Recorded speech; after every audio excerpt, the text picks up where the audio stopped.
Hey guys, I'm somehow only 30,000 subscribers away from 300k boy here, and welcome back to Race Room for another video. Now before we get into the craziness that is this car and track combination, I want to say a massive thank you to the sponsor of this video, ExpressVPN. A VPN helps to keep your connection secure and protected, and also helps prevent things like DDoS attacks, which are unfortunately becoming more common. It also gives you shorter connection routes between you and gaming servers that can help reduce ping times and overall lag, and it helps you be the first to play certain games by downloading them from countries with earlier launch dates or get access to country restricted exclusives. Now although it's not strictly gaming, the reason why I use a VPN is to watch geo-blocked motorsport streams on YouTube. All I have to do is click a country that isn't geo-blocked, then I can watch the stream the same as anyone else. By clicking the link in the description, which is expressvpn.com/JimmyBroadbent, you can get 3 extra months on your ExpressVPN plan, which works out at less than $7 a month, and if you aren't happy with it, you have a 30-day money back guarantee, so help take back your internet privacy today with ExpressVPN. Now that's out of the way, let's get into the subject of the video itself, and as you can probably tell from the title, it's going to be a fun one. Now Bathurst is one of those circuits in real life where the fastest cars you can realistically race there safely are probably GT3 cars, and the reason for that is because of the mountain section, which is an incredibly fast, essentially street circuit portion of the track, where if you make a mistake you're going to be veering off into a wall at probably 150 plus miles an hour if you're racing something with downforce. But luckily for us, back in the early 90s no one really cared about safety, so what I'm going to be doing today is driving the frankly fantastic Formula Race Room 90 in a 6-lap race against the AI at the Mount Panorama circuit. And out of the 3 engine layouts, I'm going to be taking the V8 version because that engine layout, the V8, was by far the most popular engine in the 1990 season. As with most things like this, I'm going to be using my VR headset today and just see how crazy it is to race Formula 1 cars at Bathurst. Right then, so here we are on board our Formula 1 car at Bathurst. Standing start, of course, waiting for the lights. You can just see him under the rear wing of the car in front, put it into first gear, try and find our biting point before we go. Not a bad start at all there, minimal wheel spin. Unfortunately, nowhere really to go with it. Have to get back on the brakes again before coming down to Hell Corner for the first time. Very short run down a T1 here. Actually lost a place there, no I didn't, I'm still in P18. But now the long run up Mountain Straight for the first time I'm asking. There's a bit of a slipstream battle up here. When I go to the inside, oh no toe there. You see how much time I lose when I put out of a toe instantly. Up towards Quarry for the first time. I'm going to try and go around the outside here and preempt a little bit of AI Constantina. On the curb on exit, you can hear the revs rise as the traction falls away when you do that. Now up to the cutting for the first time. I'm going to try the outside line here. There's no one over here. Nope, no room at the inn for me. And now we start our ascent up the mountain for the first time. Oh, the car is all kinds of slippy here. Not really a place to overtake yet. I'm going to back out of that. I thought by going up the inside there of the car in front. Skyline for the first time. The front end washing in the dirty air. And then we just send it down the hill. Big send, but again, nowhere to carry the speed. Car gets sideways. And the frustration here at Mount Panorama is you can't really pass over the mountain unless you're feeling super duper brave, and I am not that right now. Just about getting yourself in a position where you can pass, coming back down the hill again. Try and go around the outside of the elbow. All the tyres there getting together, little chirp there. But now I'm sitting deep in the toe of the guy in front. Speed rising. 310k, it's nearly 320. As soon as I duck out the toe, the speed starts falling away again. I'm going to try and send it down to chase it. There you go, nice. Just sent it in there, gave him no room. Easy on the throttle on the way out, and we've gained a position up to P16. Very nice. Now down to Murray's, so that means end of the first lap. 5 more glorious laps of Bathurst to go. What can we do with this guy in front? Probably have to wait until after Hell Corner, then get the toe up the hill and have a go into Quarry. Easy, easy. Almost feels like a turbo, this thing. I know it's not. It's a naturally aspirated V8 engine, but the way the power comes on, it comes all at the top. This thing, I mean, it's pretty much dead below 8,000 RPM. Even lower than that, really. Or even higher than that, I should say. It's all about keeping those revs high. Sideways there. Looking around the outside of the cutting. I get the room, he's still there. Can I get 2 there? The guy was slow on the entrance. How did that work? 2 into the cutting on the outside. I'll take that, carrying the speed of the downforce there. And then, try not to hit the wall on the left. This is great in VR, this. Small lift on the way over, then back on the power using the curb, and then send it over the top. Now you can see I'm using a sequential stick shift to the right, which isn't quite correct. I really wanted to use the manual gearbox for this, but unfortunately I couldn't find a way of Raceroom letting me. It only wants to let you use shift up and shift down for this car, which is a real shame because I wanted to really get that full 90s F1 experience, especially in these V8 cars. A lot of the teams were still using the H-pattern gearbox in 1990. A couple of teams have moved to the semi-automatic. I think Williams had it, and I think the Ferrari had it, but pretty much everyone else still had the stick shift, which I really wanted to play with, but oh well. Down the third gear, really kind of throwing the car in there. Oh, a bit too much power on the exit. So easy to do that there. You get a bit too enthusiastic and the torque of the car just takes over and spins you around. Managed to gather it up just about, but you can see these cars are tricky to drive. They aren't easy. That's part of the appeal, is how much they move about, especially for the fast stuff. It makes me wonder just how cool F1 would have been to watch around here. Now, I know I've been at a race here before. I get people going, "Rah, it's terribly unsafe." Yep, it is. But it doesn't stop you thinking about it, you know. It doesn't stop you wondering about it. So guys in front are having a little bit of a scrap. See if I can take advantage of that. Guy was slow on the apex. I tried to carry the speed around the outside, run out of road, but still made it stick. Nice, P13. And now to the cutting, my apparent favourite overtaking spot. Oh, the guy tagged the wall on the inside there. Is that like an old LaRousse livery he's running? I think it might be. My knowledge of the 1990 F1 isn't great. It's again like dirty air there. It pushes you into the wall.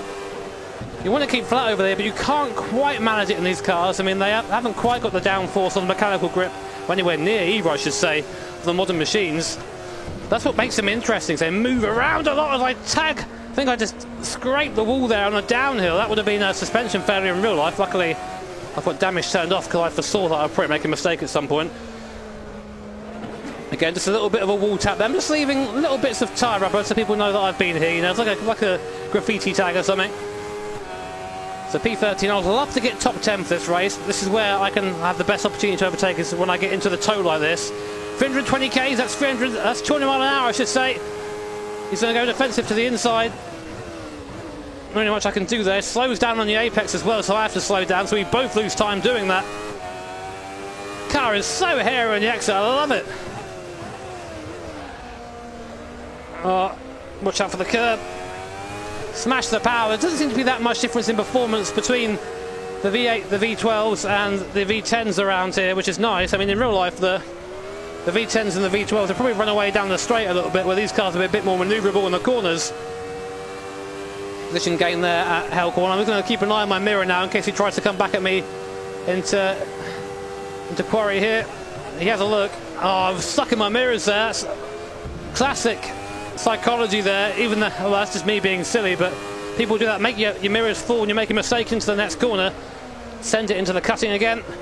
That's the line I take in the Audi LMP1 car through there. You just drive it in there hard and hope it sticks. A lot of sexual imagery going on now. I'm loving it. Easy. There you go. Get a small lift, then back on the power. Let's absolutely send it down here this time. You can feel the rear end. There it goes, just about giving it back up again. The rear end is just weaving all the way down the hill. It really does feel alive down there. That's the great pleasure of driving these cars, is that they just aren't really fixed to the circuit at all. Very much a driver car. You have to know what you're doing when you're driving it, otherwise you're going to spin a lot. P12, right. We'll be coming on to lap 5 next lap, which means penultimate lap next lap. Top 10, maybe still. We've got this one and one more to get by. Not quite got the speed to do it now. Still 200 mile an hour in one of these cars is pretty damn impressive.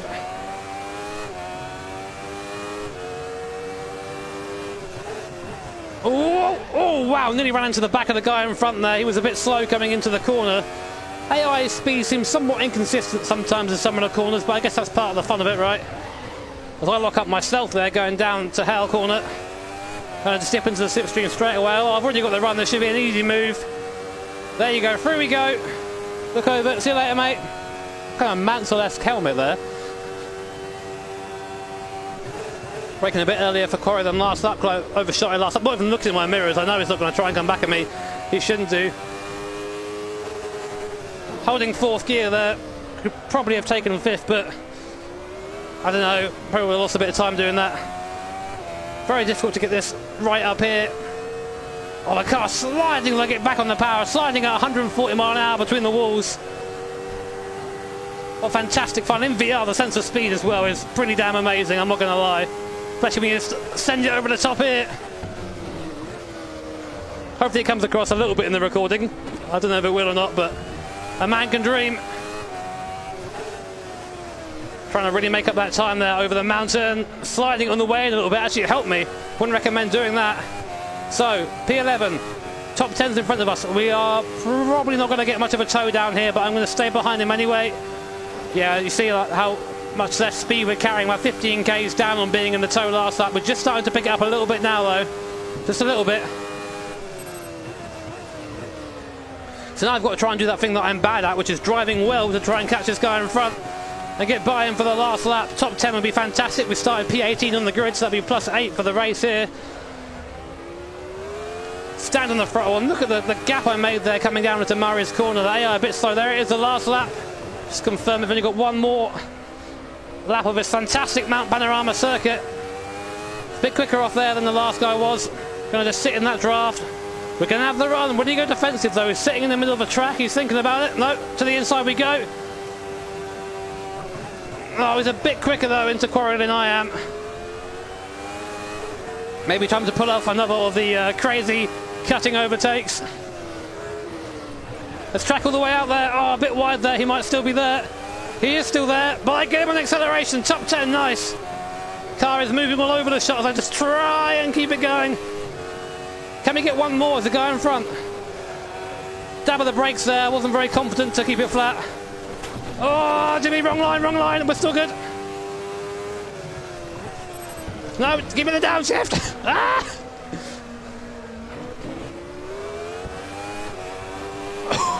Stab on the throttle. Car squirms towards the wall. I don't need that. He's right there. There's a chance. He might just be out of slipstream range. I think he might be. Come on, V8. You can do it. I'm just getting a bit of a tow. I am getting a tow. Come on. Go, go, go. Pedal. That's 20 mile an hour. Right in the rev limiter in 6th gear. Really late on the brakes. Down the third. We're now right on him. I might try and move down into Murray's corner. Look to the inside. Late braking. Very late braking. There he is. He's on the outside. He runs into the grass. Yes, there you go. P9 on the last corner. Oh, man. Man, that was fun. I love races like that, man. That was just fantastic. F1 cars at Mount Panorama would recommend, especially these 1990 race room cars. The cars move around so much. It's just such a great challenge. And, yeah, go and try it out if you have these cars on this track. But, guys, if you enjoyed this video, then of course, as always, make sure to hit that like button. If you really enjoyed it, hit subscribe and the bell notification icon, because that way you'll be made notified of future streams and, of course, future videos. Again, a big thank you to ExpressVPN for sponsoring this video. You guys helped me pay for my mum's wedding, so big thumbs up to you. Take care, have an awesome day. See you all next time.